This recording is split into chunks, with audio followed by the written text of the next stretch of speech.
కుటుంబ రక్ష, ఆరోగ్య రక్ష, వంశ రక్ష, భౌత రక్ష, సర్వరక్ష, విశ్వాసు, నామ సంవత్సరే, దక్షిణాయనే, కార్తీక మాసే, कार्तिक मासे पुण्य पर्वदिन समय विश्वावत्सु नाम संवत्सरे दक्षिणायने कार्तिक मासे साथी नमः।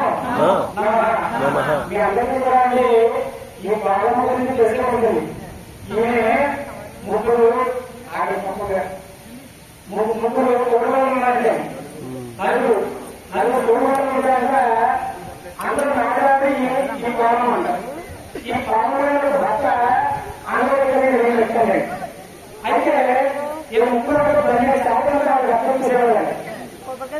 ఈమె వాళ్ళందరూ వచ్చి నదికి వెళ్ళి స్నానం చేసేసి పెట్టేసి స్నానాలు సమానం చేసేవాళ్ళు.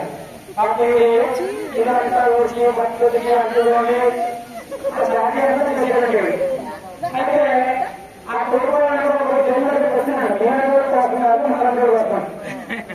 శంకర శివయ్య నేను గుడి రాలేదు, అమ్మ గంగమ్మ నేను ఇంట్లో ఆమె అన్నం పెట్టుకుని బావిలో నేను స్నానం చేసి ఆ తెలుగు కూడా కూరగాయలు పనిచేస్తున్నట్టు గట్టిగా పడుతుంటే తెలియకుండా జైలు గురించి రామచంద్ర దండం పెట్టుకుని ఆ వచ్చేదానికి కొండ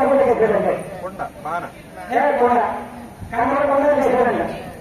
అలాగే కార్తీక అలా అసలు వచ్చేదండి.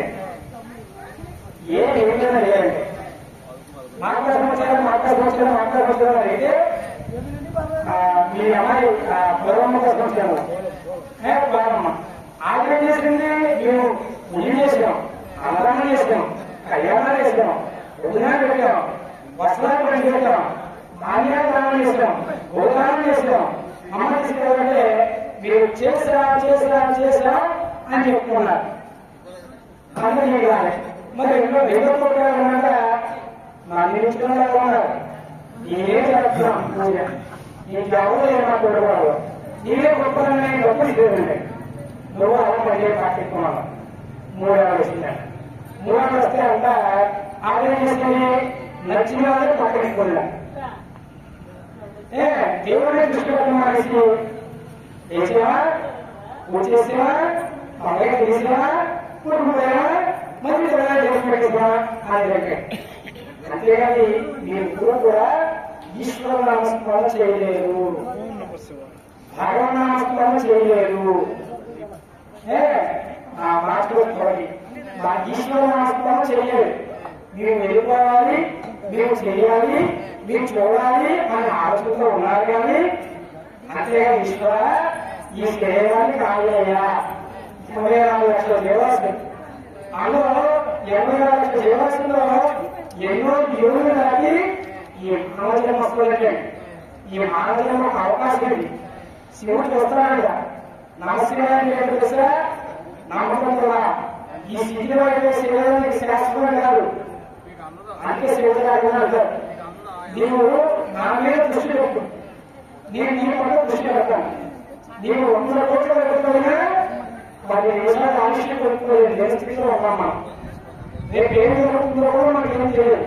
కానీ సర్వం చేసుకున్నాడు ఆడ భైరవుడు, ఈశ్వరుడు యొక్క బిందు చిప్పుడైన అతితాంగ భైరవ, ఉన్నత భైరవ, మహాదేవుడు భైరవ, చంద్ర భైరవ, జ్వాల భైరవ, ఉన్నత భైరవ, కపాల భైరవ, జ్ఞాన భైరవ, మహాభైరవ, మహారుద్ర 64 భైరవులు ఉన్నారు. అదే మీరు పట్టుకున్నాడు. ఇప్పుడు దాకా మీరు మాట్లాడిన మాటలు చేసే పనులన్నీ కూడా మనకు కాపాడాలంటే అదే ఒక్క రూపంలో మనం చూడాలంటే భైరవుడు గ్రహించి ఇవన్నిటికీ నరకానికి వెళ్ళే ముందు ఇవన్నీ రిజిస్టర్ అవుతాయి. కాబట్టిగా భైరవ యాత్ర భైరవుడు రోజు బ్రహ్మదేశం వచ్చింది ఆ ఇతరుడు.